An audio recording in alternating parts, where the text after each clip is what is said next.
ನಡೆದಂತಹ terror attack 26 ಮಂದಿಯನ್ನ ಬಲಿ ಪಡೆದಂತಹ ಈ ಪ್ರಕರಣ ದೇಶದಾದ್ಯಂತ ಒಂದು ಕಿಚ್ಚಿಗೆ ಕಾರಣ ಆಗಿದೆ. ಜೀವಕ್ಕೆ ಜೀವ, ಹಿಂಸೆಗೆ ಹಿಂಸೆ, ಸೇಡಿಗೆ ಸೇಡು. ಉಗ್ರರ ವಿರುದ್ಧ ಭಾರತದ ಹೋರಾಟ ಹಾಗಾದ್ರೆ ಹೇಗಿರುತ್ತೆ? ಏನ್ ನಡೀತಾ ಇದೆ ಗಡಿಯಲ್ಲಿ? ಸರ್ಜಿಕಲ್ ಸ್ಟ್ರೈಕ್, ಏರ್ ಸ್ಟ್ರೈಕ್ ಏನಾಗುತ್ತೆ?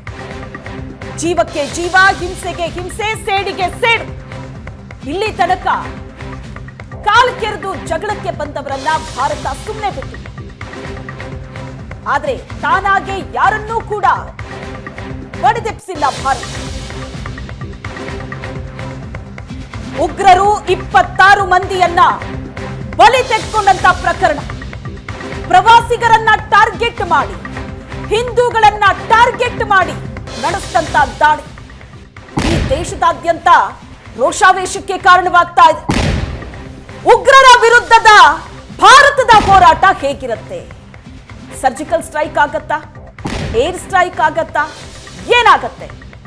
ಈ ಹಿಂದಿನ ಉರಿ, ಪುಲ್ವಾಮಾ ಅಟ್ಯಾಕ್, ಅದಕ್ಕೆ ಭಾರತ ಕೊಟ್ಟಂತಹ ಪ್ರತ್ಯುತ್ತರ ಪಾಕಿಸ್ತಾನವನ್ನ ಬೆಚ್ಚಿ ಬೀಳಿಸಿದೆ. ಈ ಘಟನೆಯ ನಂತರ, ಪಹಲ್ಗಾಮ್ ಘಟನೆಯ ನಂತರ ಪಾಕಿಸ್ತಾನದ ಒಬ್ರು ಕೊಟ್ಟಂತ ಸ್ಟೇಟ್ಮೆಂಟ್, ಭಾರತ ಸರ್ಜಿಕಲ್ ಸ್ಟ್ರೈಕ್ ನಂತಹ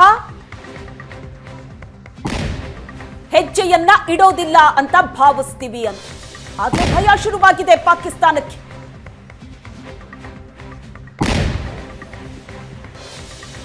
ಪಾಕ್ ವಿರುದ್ಧ ರಾಜತಾಂತ್ರಿಕ ಸ್ಟ್ರೈಕ್ಗೆ ಸೀಮಿತವ? ಈಗಾಗಲೇ ರಾಜತಾಂತ್ರಿಕ ಯುದ್ಧವನ್ನ ಸಾರಿದೆ ಭಾರತ. ಎಲ್ಲೆಲ್ಲಿ ಪಾಕಿಸ್ತಾನಕ್ಕೆ ಬಿಸಿ ಮುಟ್ಟಿಸಬೇಕೋ ಅದನ್ನ ಭಾರತ ಮಾಡಿಯಾಗಿದೆ. ಆದ್ರೆ ಈಗ ಭಾರತದಿಂದ ದಾಳಿಯ ಭೀತಿ ಎದುರಾಗಿದೆ ಪಾಕಿಸ್ತಾನಕ್ಕೆ. ಮಾತೃಗುಟ್ಟಿದೆ, ಬೆದರಿದೆ ಪಾಕಿಸ್ತಾನ.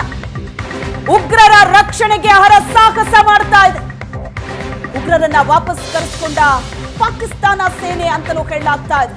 ಲಾಂಚ್ ಪ್ಯಾಡ್ಗಳಿಂದ ಉಗ್ರರು ರಾವಲ್ಪಿಂಡಿಗೆ ಶಿಫ್ಟ್ ಆದ್ರ, ಲಾಹೋರ್ನಿಂದ ಪಾಕ್ ಮಿಲಿಟರಿ ಹೆಡ್ ಆಫೀಸ್ಗೆ ಶಿಫ್ಟ್ ಆಯ್ತಾ? ಎಲ್ಇಟಿ ಉಗ್ರರನ್ನ ಶಿಫ್ಟ್ ಮಾಡ್ತಾ ಪಾಕಿಸ್ತಾನ ವಿಮಾನ. ಪಾಕ್ ಏರ್ ಫೋರ್ಸ್ ನ C-130 ವಿಮಾನದಲ್ಲಿ ಉಗ್ರರನ್ನ ರಕ್ಷಣೆ ಮಾಡಲಾಯ್ತಾ? ಲಾಹೋರ್ನಿಂದ ಉಗ್ರರನ್ನ ಬೇರೆ ಕಡೆ ಶಿಫ್ಟ್ ಮಾಡಿರೋದ್ರ ಬಗ್ಗೆ ಡೌಟ್ ಇದೆ. ಅಟ್ಟಾರಿ ವಾಘಾ ಗಡಿಯಿಂದ 22 ಕಿಲೋಮೀಟರ್ ದೂರದಲ್ಲಿದೆ ಲಾಹೋರ್. ಲಾಂಚ್ ಪ್ಯಾಡ್ಗಳಿಂದ ಉಗ್ರರು ರಾವಲ್ಪಿಂಡಿಗೆ ಶಿಫ್ಟ್ ಆದ್ರ? ಭಾರತ ನಡೆದುಕೊಳ್ತಾ ಇರುವಂತ ರೀತಿ, ತಗೋತಾ ಇರುವಂತ ಹೆಜ್ಜೆ ಪಾಕಿಸ್ತಾನವನ್ನ ನಡಗಿಸ್ತಾ ಇದೆ. ಇವಾಗ ಹೆಚ್ಚಿನ ಡೀಟೇಲ್ಸ್ ಕೊಡ್ತಾರೆ ನಮ್ಮ ಪ್ರತಿನಿಧಿ ಶಶಿಶೇಖರ್ ಸಂಪರ್ಕದಲ್ಲಿದ್ದಾರೆ. ಶಶಿಶೇಖರ್, ಎಲ್ಲರ ಚಿತ್ತ ಈಗ ಕೇಂದ್ರದತ್ತ ನೆಟ್ಟಿದೆ. ಸರ್ಕಾರ ಏನ್ ನಿರ್ಧಾರ ತೆಗೆದುಕೊಳ್ಳುತ್ತೆ? ಭಾರತೀಯ ಸೇನೆಯ ಮುಂದಿನ ಹೆಜ್ಜೆ ಏನು ಅಂತ. ಇಲ್ಲಿ ತನಕ ಭಾರತಕ್ಕೆ ಪೆಟ್ಟು ಕೊಟ್ಟಾಗ್ಲೆಲ್ಲ ಭಾರತ ಕೊಟ್ಟಂತ ಪ್ರತ್ಯುತ್ತರ ಬಹಳ ಖಡಕ್ ಆಗಿತ್ತು. ಈ ಬಾರಿ ಸರ್ಜಿಕಲ್ ಸ್ಟ್ರೈಕ್ ಆಗತ್ತಾ, ಏರ್ ಸ್ಟ್ರೈಕ್ ಆಗತ್ತಾ, ಅಥವಾ ಬೇರೆಯದೇ ಹೆಜ್ಜೆ ಇಡತ್ತಾ ಭಾರತ? ಯಾವ ರೀತಿ ಆಕ್ಟಿವಿಟೀಸ್ ನಡೀತಾ ಇದೆ ಭಾರತ ಸೇನೆಯಿಂದ? ಶ್ವೇತಾ, ಗಡಿಯಲ್ಲಿ ಉಗ್ರ ನೆಲೆಗಳನ್ನ ಗುರಿಯಾಗಿಸಿಕೊಂಡು ಸೇನೆ 3-4 ದಿನಗಳಿಂದಲೂ ಕಾರ್ಯಾಚರಣೆ ಮಾಡ್ತಾ ಇದೆ. ಅಂದ್ರೆ ಪಾಕ್ ಆಕ್ಯುಪೈಡ್ ಕಾಶ್ಮೀರದಲ್ಲಿರುವಂತಹ ಸುಮಾರು 40ಕ್ಕೂ ಹೆಚ್ಚು ಉಗ್ರ ನೆಲೆಗಳನ್ನ ಈಗಾಗಲೇ ಸೇನೆ ಗುರುತಿಸಿದೆ. ಆ ಉಗ್ರ ನೆಲೆಗಳತ್ತ ಕಣ್ಣಿಟ್ಟಿದೆ. ಅಲ್ಲಿನ ಆಕ್ಟಿವಿಟೀಸ್ ಗಳ ಬಗ್ಗೆ ಗಮನ ಹರಿಸಲಾಗ್ತಾ ಇದೆ. ಇಂತಹ ಸಂದರ್ಭದಲ್ಲಿ ಪಾಕ್ ಆಕ್ರಮಿತ ಕಾಶ್ಮೀರದಲ್ಲಿರುವಂತಹ ಉಗ್ರ ನೆಲೆಗಳಿಂದ ಉಗ್ರರನ್ನ ಪಾಕಿಸ್ತಾನ ಬೇರೆ ಕಡೆಗೆ ಶಿಫ್ಟ್ ಮಾಡುವಂತಹ ಪ್ರಯತ್ನ ಮಾಡ್ತಾ ಇದೆ ಅನ್ನುವಂತಹ ಮಾಹಿತಿ ಬರ್ತಾ ಇದೆ. ಅದಕ್ಕೆ ಪೂರಕವಾಗಿ ಪಾಕಿಸ್ತಾನದ ಏರ್ ಫೋರ್ಸ್ ನ ವಿಮಾನ C-130 ರಾವಲ್ಪಿಂಡಿಯಿಂದ ಲಾಹೋರ್ಗೆ ಬಂದು ಲಾಹೋರ್ಗಿಂದ ವಾಪಸ್ ರಾವಲ್ಪಿಂಡಿಗೆ ಹೋಗಿರೋದು ಗಮನ ಸೆಳೆಯುವಂತಹ ಘಟನೆ. ಯಾಕಂದ್ರೆ ಭಾರತ ಈ ಹಿಂದೆ ಉರಿ ದಾಳಿಯಾದಾಗ ಸರ್ಜಿಕಲ್ ಸ್ಟ್ರೈಕ್ ಮಾಡಿತ್ತು. ಪಾಕ್ ಆಕ್ರಮಿತ ಕಾಶ್ಮೀರದಲ್ಲಿರುವಂತಹ ಸೀಮಿತ ಉಗ್ರ ನೆಲೆಗಳಿಗೆ ತಮ್ಮ ಸೈನಿಕರನ್ನ ಅಲ್ಲಿಗೆ ಕಳಿಸಿ ಆ ಉಗ್ರ ನೆಲೆಗಳ ಮೇಲೆ ದಾಳಿ ಮಾಡಿಸಿತ್ತು. ಅದಾದ ನಂತರ ಪುಲ್ವಾಮಾ ಘಟನೆಯ ನಂತರ ಬಾಲಾಕೋಟ್ ಮೇಲೆ ಏರ್ ಸ್ಟ್ರೈಕ್ ಆಗಿತ್ತು. ಈಗ ಪಾಕಿಸ್ತಾನಕ್ಕೆ ಸ್ಪಷ್ಟವಾಗಿ ಗೊತ್ತಿದೆ ಭಾರತ ರಿಟಾಲಿಯೇಟ್ ಮಾಡುತ್ತೆ, ಪ್ರತ್ಯುತ್ತರ ಕೊಡುತ್ತೆ ಅಂತ. ಹಾಗಾಗಿ ತಾನು ಬೆಳೆಸಿದ ಉಗ್ರರನ್ನ ರಕ್ಷಣೆ ಮಾಡುವಂತಹ ಪ್ರಯತ್ನವನ್ನ ಪಾಕಿಸ್ತಾನ ಸೇನೆ ಮಾಡ್ತಾ ಇದೆ. ರಾವಲ್ಪಿಂಡಿ, ಪಾಕಿಸ್ತಾನದ ಇಡೀ ಆಡಳಿತ ಇಸ್ಲಾಮಾಬಾದ್ನಿಂದ ಕಂಟ್ರೋಲ್ ಆದ್ರೆ ಪಾಕಿಸ್ತಾನದ ಸೈನ್ಯ ಕಂಟ್ರೋಲ್ ಆಗೋದು ರಾವಲ್ಪಿಂಡಿಯಿಂದ, ಪಾಕಿಸ್ತಾನದ ಸೇನೆಯ ಹೆಡ್ ಆಫೀಸ್ ಇರೋದು ರಾವಲ್ಪಿಂಡಿಯಿಂದ. ಹಾಗಾಗಿ ರಾವಲ್ಪಿಂಡಿಯಿಂದ ಬಂದಂತಹ ಸೇನಾ ವಿಮಾನ ಲಾಹೋರ್ನಿಂದ ಉಗ್ರರನ್ನ ಹೊತ್ತೊಯ್ದಿದೆ ಅನ್ನುವಂತಹ ಮಾಹಿತಿಗಳು ಸಿಗ್ತಾ ಇದೆ. ನಾವು ಅಟಾರಿ ವಾಘಾ ಬಾರ್ಡರ್ ನಿಂದ ಕೇವಲ 22 ಕಿಲೋಮೀಟರ್ ಅಷ್ಟೇ ದೂರದಲ್ಲಿದೆ ಲಾಹೋರ್. ಅಂದ್ರೆ ಗಡಿ ನಿಯಂತ್ರಣ ರೇಖೆಗೆ ಆಚೆಗಿದ್ದಂತಹ ಉಗ್ರರನ್ನ ಮತ್ತೊಂದು ಕಡೆಗೆ ಶಿಫ್ಟ್ ಮಾಡುವಂತಹ ಪ್ರಯತ್ನವನ್ನ ಪಾಕಿಸ್ತಾನ ಮಾಡ್ತಾ ಇದೆ. ಶ್ವೇತಾ, ಹಾಗೆ ಸಂಪರ್ಕದಲ್ಲಿರಿ. ಬಯಲಾಗ್ತಾ ಇದೆ ರಾಕ್ಷಸರ ಒಂದೊಂದೇ ಮುಖವಾಡ.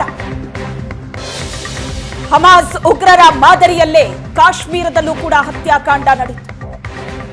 ಹಮಾಸ್ ಉಗ್ರರ ರೀತಿ ಹೆಲ್ಮೆಟ್ ನಲ್ಲಿ ಕ್ಯಾಮೆರಾ ಧರಿಸಿ ದಾಳಿ ಮಾಡಿದ್ದಾರೆ. ಉಗ್ರ ದಾಳಿಯ ವಿಡಿಯೋ ಚಿತ್ರೀಕರಣ ಮಾಡ್ತಾ ಇದ್ರು ರಾಕ್ಷಸರು. ಹಮಾಸ್ ಮಾದರಿಯಲ್ಲೇ ಗುರುತು ಕೇಳಿ ಕೇಳಿ ದಾಳಿ ನಡೆಸಿದ್ದಾರೆ. ಹಿಂದೂ ಯಾರು ಮುಸ್ಲಿಂ ಯಾರು ಅಂತ ಕೇಳಿ ಕೇಳಿ ಕನ್ಫರ್ಮ್ ಮಾಡಿಕೊಂಡು ಆತ ಹಿಂದೂ ಅಂತ ಗೊತ್ತಾದ ಮೇಲೆ ದಾಳಿ ಮಾಡಿದ್ದಾರೆ. ದಾಳಿ ನಡೆಸೋ ಬಗ್ಗೆ ಹಮಾಸ್ ಮುಖ್ಯಸ್ಥರ ಜೊತೆ ಚರ್ಚೆ. ಫೆಬ್ರವರಿಯಲ್ಲಿ ಹಮಾಸ್ ಸಂಘಟನೆಯನ್ನ ಭೇಟಿಯಾಗಿದ್ರು ಉಗ್ರರು. ಈ ಬಗ್ಗೆ ಹೆಚ್ಚಿನ ಡೀಟೇಲ್ಸ್ ಅನ್ನ ಕೊಡ್ತಾರೆ ನಮ್ಮ ಪ್ರತಿನಿಧಿ ಶಶಿಶೇಖರ್ ಇದ್ದಾರೆ ಸಂಪರ್ಕದಲ್ಲಿ. ಶಶಿಶೇಖರ್, ಮೊನ್ನೆ ಪಹಲ್ಗಾಮ್ನಲ್ಲಿ ನಡೆದಂತಹ ದಾಳಿ, ಆ ದಾಳಿ ನಡೆಸಿದಂತ ರೀತಿ ಇದೆಯಲ್ಲ, ಇದು ಹಮಾಸ್ ಉಗ್ರರ ಮಾದರಿಯಲ್ಲೇ ಇದೆ. ಯಾಕಂದ್ರೆ ಬಾಡಿ ಕ್ಯಾಮ್ ಅನ್ನ ಧರಿಸಿದ್ರು, ಅದರ ಜೊತೆಗೆ ಧರ್ಮ ಯಾವುದು ಅಂತ ಕೇಳಿ ಕೇಳಿ ಫೈರ್ ಮಾಡಿರೋದು. ಹಾಗಾದ್ರೆ ಈ ದಾಳಿಗೂ ಮುನ್ನ ಏನ್ ನಡೆದಿತ್ತು? ಹಮಾಸ್ ಮಾದರಿಯಲ್ಲೇ ದಾಳಿ ನಡೆಸಿದ್ದಾರೆ ಅಂತ ಅಂದ್ರೆ ಹಮಾಸ್ ಮುಖ್ಯಸ್ಥರ ಜೊತೆ ಚರ್ಚೆ ಕೂಡ ನಡೆಸಿದ್ದಾರೆ ಅನ್ನೋ ಇನ್ಫಾರ್ಮೇಶನ್ ಸಿಗ್ತಾ ಇದೆ. ಹಮಾಸ್ ಉಗ್ರರ ರೀತಿ ದಾಳಿ ನಡೆಸಿದ್ದಾರೆ ಅಂದ್ರೆ ಭಾರತ ಕೂಡ ಇಸ್ರೇಲ್ ಮಾದರಿಯಲ್ಲೇ ಇವರಿಗೆ ಉತ್ತರವನ್ನ ಕೊಡಬೇಕಾ? ಹಾಗಾದ್ರೆ ಏನೇನ್ ಬೆಳವಣಿಗೆಗಳಾಗಿತ್ತು? 2023 ಅಕ್ಟೋಬರ್ 7ನೇ ತಾರೀಕು ಗಾಜಾದಿಂದ ಹಮಾಸ್ ಉಗ್ರರು ಇಸ್ರೇಲ್ಗೆ ನುಗ್ಗಿ ಇಸ್ರೇಲ್ನಲ್ಲಿದ್ದಂತಹ ಯಹೂದಿಗಳನ್ನ ಅವರ ಹೆಸರು ಕೇಳಿ ಅವರ ಧರ್ಮವನ್ನ ಕೇಳಿ ಅಟ್ಯಾಕ್ ಮಾಡಿದ್ರು. ಇಸ್ರೇಲ್ನಲ್ಲೂ ಮುಸ್ಲಿಮರಿದ್ದಾರೆ, ಇಸ್ರೇಲ್ನಲ್ಲೂ ಕ್ರಿಶ್ಚಿಯನ್ನರಿದ್ದಾರೆ. ಅವರನ್ನ ಬಿಟ್ಟು ಇಸ್ರೇಲಿ ಯಹೂದಿಗಳನ್ನೇ ಟಾರ್ಗೆಟ್ ಮಾಡಿಕೊಂಡು ನಿಮ್ಮ ಧರ್ಮ ಯಾವುದು ಅಂತ ಕೇಳಿ ಅವರನ್ನ ಹತ್ಯೆ ಮಾಡುವಂತಹ ಪ್ರಯತ್ನವನ್ನ ಹಮಾಸ್ ಉಗ್ರರು ಮಾಡಿದ್ರು. ಹತ್ಯೆಯನ್ನು ಮಾಡಿ 250ಕ್ಕೂ ಹೆಚ್ಚು ಜನ ಕಿಡ್ನಾಪ್ ಮಾಡಲಾಗಿತ್ತು. ಹತ್ಯೆ 300 ಇಸ್ರೇಲಿ ಯಹೂದಿಗಳನ್ನ ಹತ್ಯೆ ಮಾಡಲಾಗಿತ್ತು.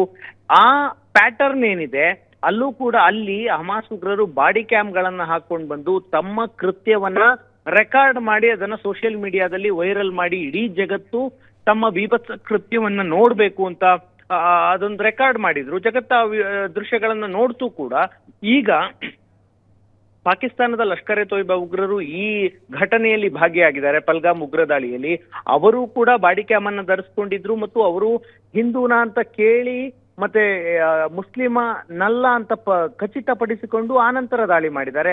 ಒಂದು ವೇಳೆ ಆತ ಮುಸ್ಲಿಂ ಆಗಿದ್ರೆ ಕೊಲ್ಲಬಾರದು ಅನ್ನೋದು ಅವರ ಕಾರಣ. ಹಾಗಾಗಿ ಒಂದು ಹೆಸರು ಕೇಳಿದ್ದಾರೆ, ಮತ್ತೊಂದು ಪಕ್ಕದಲ್ಲಿದ್ದಂತಹ ಪುರುಷರ ಪಕ್ಕದಲ್ಲಿದ್ದಂತಹ ಮಹಿಳೆಯರ ಲ್ಲಿದ್ದಂತಹ ಕುಂಕುಮವನ್ನ ನೋಡಿದ್ದಾರೆ. ಅದಾದ ನಂತರ ಅಷ್ಟು ಅನುಮಾನ ಬಂದ ಮೇಲೆ ಬಟ್ಟೆ ಬಿಚ್ಚಿಸಿ ನೋಡಿದ್ದಾರೆ.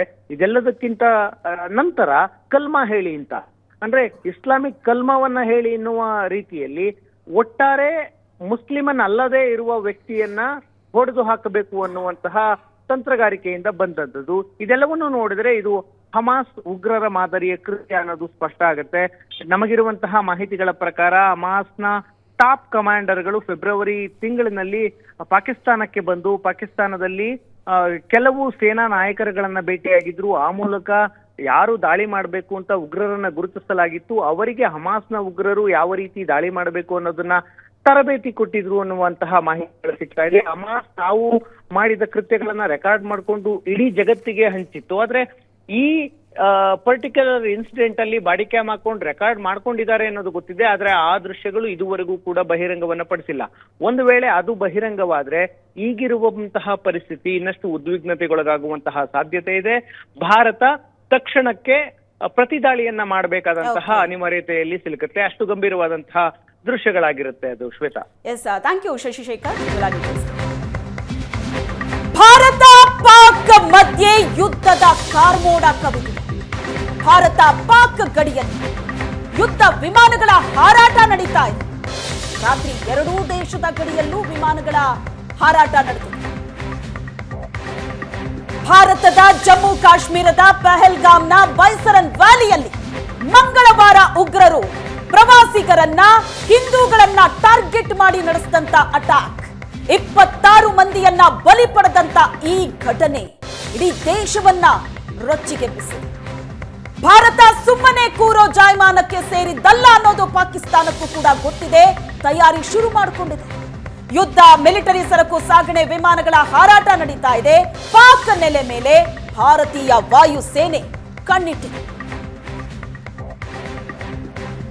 ಇದು ಗಡಿಯಲ್ಲಿ ಆಗ್ತಾ ಇರುವಂತ ಬೆಳವಣಿಗೆ. ಮತ್ತೊಂದು ಕಡೆ ಜಮ್ಮು ಕಾಶ್ಮೀರದ ಮೂಲೆ ಮೂಲೆಯಲ್ಲೂ ಸೇನೆ ಹುಡುಕಾಟ ನಡೆಸಿದೆ. ಉಗ್ರರಿಗಾಗಿ ಕೂಂಬಿಂಗ್ ನಡೀತಾ ಇದೆ.